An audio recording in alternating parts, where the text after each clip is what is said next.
গত ভিডিও পর্যন্ত চতুর্থ শ্রেণীর বাংলাদেশ ও বিশ্ব পরিচয়ের 7 পৃষ্ঠা পর্যন্ত প্রথম অধ্যায়ের বিস্তারিত আলোচনা করেছি। এখন তোমাদেরকে দিব অনুশীলনী সমাধান। অনুশীলনের সমাধানের মধ্যে যে যে বিষয়গুলো আছে সবগুলো আমরা ধারাবাহিকভাবে করার চেষ্টা করব। প্রথমেই আমরা দেখছি যে সঠিক উত্তরের পাশে টিক চিহ্ন দেই। নিচের কোন পরিবেশকে সহজে ও আরামদায়ক করে? নিচের কোনটি পরিবেশকে সহজ ও আরামদায়ক করে? এটি হবে গাছপালা কি করে? পরিবেশকে সহজ এবং আরামদায়ক করে। গাছপালা পরিবেশকে ভালো রাখে। 2 নম্বরে বায়ু দূষণের কারণ কোনটি? বায়ু দূষণের মূল কারণ হলো নগরায়ন। নগরায়ন বায়ু দূষণের মূল কারণ। খ নম্বর সঠিক শব্দ দিয়ে শূন্যস্থান পূরণ করি।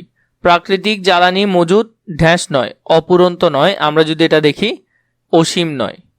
এটা চাইলে তুমি সারা জীবন ব্যবহার করতে পারবে না, এটা একসময় শেষ হয়ে যাবে। 2 নম্বর পাহাড় ও গাছ কাটার ফলে কি হয়? ভূমিক্ষয় হয়। 3 নম্বর মাটি ছাঁকনির মতো কাজ করে বৃষ্টির পানিকে কি করে? পরিষ্কার করে। তাহলে এগুলার উত্তর আশা করি এখন তোমরা পারবে, সুন্দর করে লিখে নিবে। ঘ নম্বরে সত্য হলে পাশে দন্ত্যস্ব এবং মিথ্যা হলে পাশে মি আমরা ব্যবহার করব।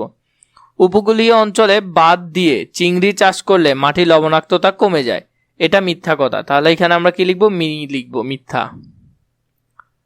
প্লাস্টিকের বোতল জলাশয়ে ফেললে পানি দূষণ হয়, তাহলে এটা সত্য কথা। তাহলে আমরা দন্ত্যস্ব লিখব। সৌরশক্তি ব্যবহার পরিবেশের জন্য ক্ষতিকর, সৌরশক্তি ব্যবহার পরিবেশের জন্য ভালো, তাহলে এটা এই লেখাটা মিথ্যা হবে। প্রাকৃতিক পরিবেশের সংরক্ষণ আমাদের কর্মকাণ্ডের উপর নির্ভর করে, তাহলে এটা সত্যি কথা। আমরা যদি ঠিকভাবে প্রাকৃতিক পরিবেশকে ব্যবহার করি তাহলে সেটা ঠিক থাকবে। সংক্ষিপ্ত কিছু প্রশ্ন দিয়েছে আমাদের জীবনে সূর্য কিভাবে গুরুত্বপূর্ণ ভূমিকা রাখে? মাটি দূষণ 3টি কারণ লেখো। বন ধ্বংসের 3টি কারণ লিখতে বলছে এবং আমাদের অর্থনীতিতে পানি সম্পদের 3টি গুরুত্ব লিখতে বলেছে। তো এগুলো একটু ভালো করে দেখবে। আমরা যদি এই প্রশ্নগুলো দেখি, এখানে সত্য মিথ্যারগুলো লিখে দিয়েছে, এখান থেকে তোমরা চাইলে দেখতে পারো, এখান থেকে তোমরা এগুলো দেখে নিতে পারবে।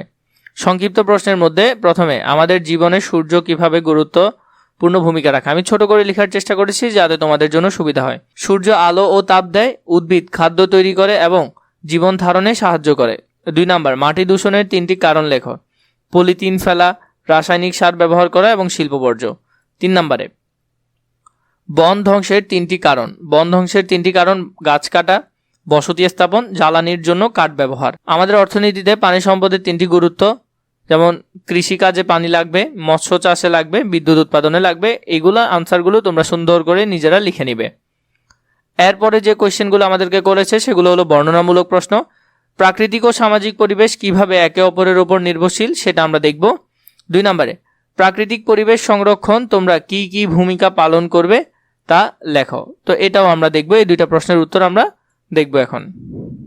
প্রথম অবস্থায় দেখো, আমি তোমাদের বোঝার জন্য ছোট করে আনসার প্রথমে দিয়েছি, পরবর্তীতে তোমরা যাতে পরীক্ষায় বিস্তারিত লিখতে পারো তার জন্য বিস্তারিত আনসারও দিয়েছি। তার মানে এই প্রশ্নগুলো আমি ডাবল তোমাদের জন্য এই প্রশ্নগুলো আমি কালেক্ট করেছি ছোট আকারে, বড় আকারে, যাতে তোমাদের জন্য খুবই সুবিধা হয়, যাতে তোমরা একটা পড়ে বুঝতে পারো আর একটা হলো পরীক্ষা যাতে লিখে আসতে পারো। মানুষ প্রাকৃতিক পরিবেশ থেকে খাদ্য, পানি ও বাসস্থান পায়। আবার মানুষের কাজের মাধ্যমে প্রাকৃতিক পরিবেশের ভালো বা খারাপ হয়, তাই দুটি পরস্পরের উপর নির্ভরশীল। 2 নাম্বার প্রাকৃতিক পরিবেশ সংরক্ষণে তোমরা কি কি ভূমিকা পালন করবে? গাছ লাগাবো, ময়লা ফেলবো না, পানি অপচয় করব না এবং সবাইকে সচেতন করব। তাহলে 1 নম্বরে যদি আমরা দেখি, প্রাকৃতিক ও সামাজিক পরিবেশ কিভাবে একে অপরের উপর নির্ভরশীল। প্রাকৃতিক পরিবেশ ও সামাজিক পরিবেশ একে অপরের সঙ্গে গভীরভাবে সম্পর্কযুক্ত। মানুষ প্রাকৃতিক পরিবেশ থেকেই খাদ্য, পানি, বায়ু, বাসস্থান ও নানা প্রকৃতির সম্পদ সংগ্রহ করে। গাছপালা আমাদের অক্সিজেন দেয়। নদী ও জলাশয় থেকে আমরা পানি ও মাছ পাই, আর মাটি থেকে আমরা ফসল উৎপাদন করি।